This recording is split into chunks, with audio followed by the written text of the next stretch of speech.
नमस्कार। कभी सोचा है कि जब हम ऑनलाइन कुछ खरीदते हैं या सोशल मीडिया पर फोटो पोस्ट करते हैं तो हमारे पर्सनल डेटा का आखिर होता क्या है? तो आज हम भारत के उसी नए और बहुत जरूरी कानून को समझने वाले हैं जो इन सभी सवालों का जवाब देता है। Digital personal data protection act 2023। ये वो कानून है जो हमारी डिजिटल जिंदगी को हमेशा के लिए बदलने वाला है। आपने ये कहावत तो सुनी ही होगी कि डेटा नया तेल है। और देखिए, ये सिर्फ एक कहावत नहीं है, ये आज की डिजिटल दुनिया की सच्चाई है।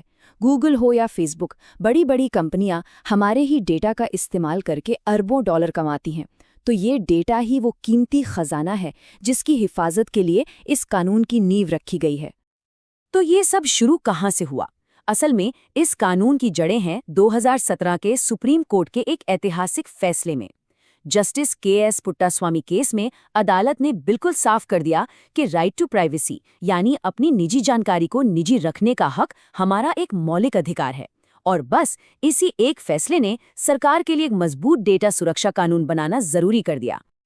तो चलिए आगे हम क्या क्या समझने वाले हैं उस पर एक नज़र डाल लेते हैं।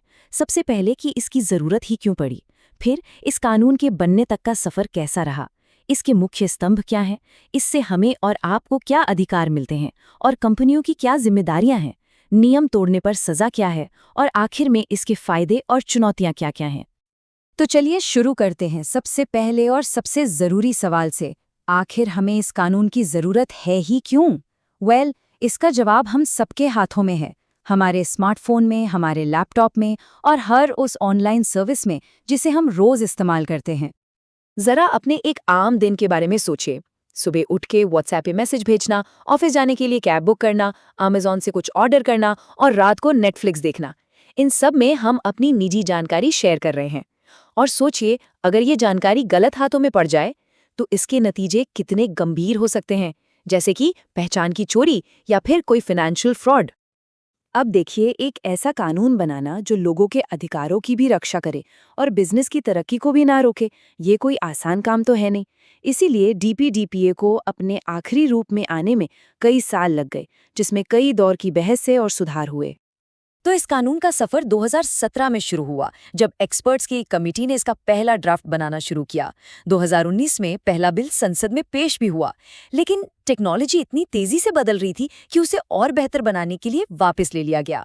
और आखिर में 2023 में एक नया और ज्यादा मॉडर्न वर्जन पास हुआ और कानून की शक्ल ले सका। ठीक है, तो अब जब हम ये जान गए हैं कि ये कानून क्यों और कैसे बना, तो चलिए इसके अंदर झांक कर देखते हैं और समझते हैं कि ये काम कैसे करता है। इस कानून के सेंटर में दो मेन प्लेयर्स हैं। एक तरफ है हम सब, यानी वो इंसान जिसका डेटा है, जिन्हें कानून की भाषा में डेटा प्रिंसिपल कहा गया है। दूसरी तरफ है कोई भी कंपनी या संगठन जो हमारा डेटा इकट्ठा करता है, जिसे डेटा फिड्यूशरी कहते हैं। आप उसे हमारे डेटा का एक तरह से ट्रस्टी या संरक्षक समझ सकते हैं। ये पूरा कानून इन्हीं दोनों के बीच के नियमों को तय करता है। इस कानून का सबसे मजबूत पहलू है सहमति यानी कंसेंट। अब कंपनियों को हमारा डेटा इस्तेमाल करने से पहले हमसे साफ साफ अनुमति लेनी होगी, और यह सिर्फ लंबे चौड़े टर्म्स एंड कंडीशंस वाले पेज पर एक छोटे से टिक बॉक्स तक ही सीमित नहीं होगा।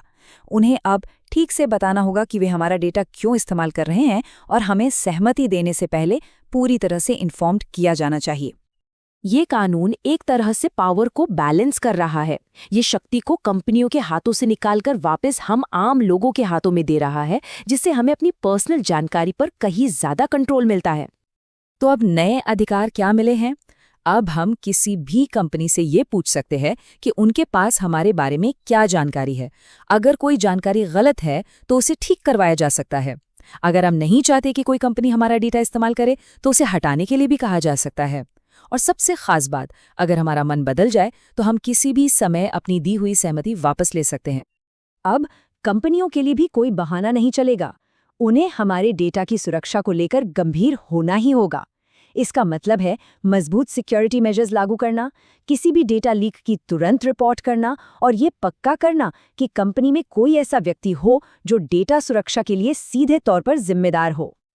देखिए, कोई भी कानून उतना ही अच्छा होता है जितना उसे लागू करने का तरीका, और डीपीडीपीए के पास निश्चित रूप से वो ताकत है, वो दांत है जो इसे असरदार बनाते हैं।